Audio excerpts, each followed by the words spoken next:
Patri Mulia Nurisa. Saya akan membawakan sebuah dongeng kisah Kancil dan Pak Tani. Penasaran kan? Yuk kita simak ceritanya. Kisah Kancil mencuri mentimun. Di suatu hari, Kancil berjalan-jalan hingga ke pinggir hutan. Tanpa sadar, ia telah sampai di ladang milik manusia. Begitu ia tahu bahwa ia berada di ladang manusia, ia akan kembali ke hutan. Namun saat kembali ke hutan, ia melihat ada ladang mentimun. Waduh, aku telah sampai di ladang manusia. Aku akan kembali ke hutan. Wah, ada ladang mentimun. Aku akan berkeliling-keliling sebentar untuk melihat-lihat mentimun. Wah, mentimunnya segar sekali. Aku ingin memakannya. Kancil pun ingin memakan mentimun yang ada di ladang tersebut. Nyam, nyam, nyam, nyam, nyam. Nyam, nyam, nyam, nyam, nyam. Enak sekali mentimunnya. Begitu segar, aku hanya mencicipinya sedikit. Nyam, nyam, nyam, nyam, nyam. Namun, Kancil tidak sadar ia telah menghabiskan banyak sekali mentimun di ladang Pak Tani. Setelah ia kenyang, ia pergi meninggalkan ladang tersebut dan kembali ke hutan. Tak lama kemudian, Pak Tani datang. Ia marah-marah karena ladang mentimunnya hancur berantakan. Wah, siapa yang telah menghancurkan ladangku?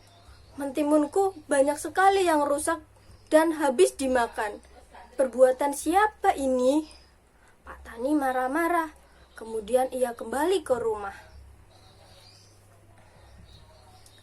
Di keesokan harinya, Kancil kembali ke ladang. Namun, ia tidak menemui Pak Tani, melainkan orang-orangan sawah.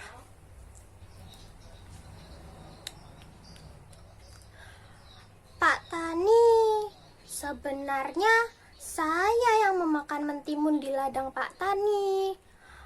Untuk itu, saya ingin meminta maaf ke Pak Tani karena telah menghabiskan seluruh mentimun yang ada di ladang Pak Tani.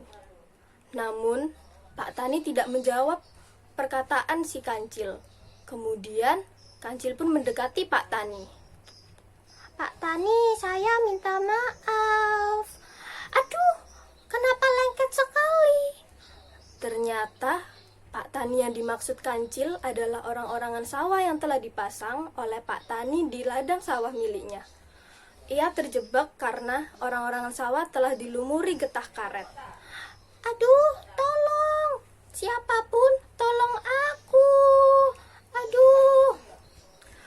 Tak lama kemudian, Pak Tani datang.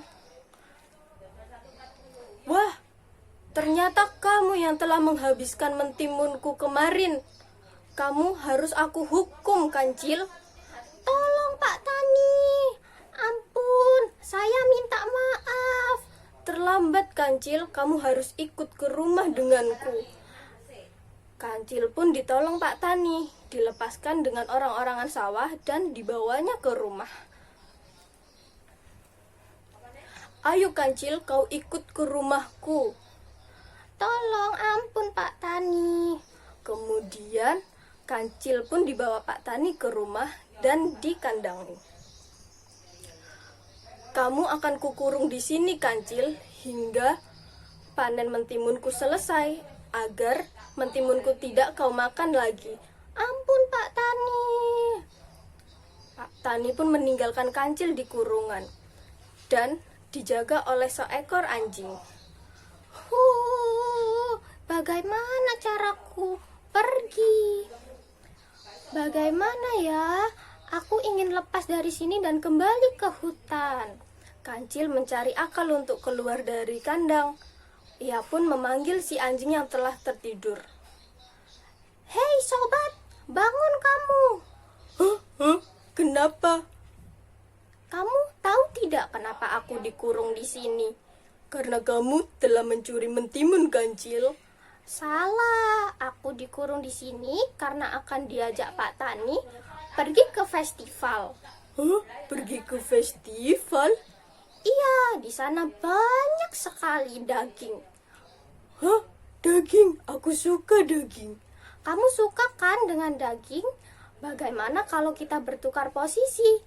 Kamu di sini agar diajak Pak Tani pergi ke festival dan memakan banyak daging.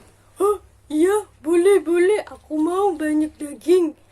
Ya sudah, akhirnya Kancil pun bertukar posisi dengan si anjing. Anjing pun terkurung dan Kancil lepas dari kurungan. Anjing, maafkan aku karena aku telah berbohong padamu. Hah? Kamu berbohong? Kancil, iya, sampaikan juga maafku pada Pak Tani karena telah memakan mentimun di ladangnya kemarin. Hah? Kancil, kamu jahat sekali. Ya, kalau begitu aku akan kembali ke hutan anjing. Bye-bye. Kancil pun meninggalkan si anjing dan rumah Pak Tani. Nah, itu tadi dongeng kisah Kancil mencuri mentimun. Dari kisah tersebut, kita dapat mengambil sebuah pelajaran bahwa kita tidak boleh mengambil sesuatu yang bukan milik kita tanpa seizinnya. Sekian dari saya. Wassalamualaikum warahmatullahi wabarakatuh.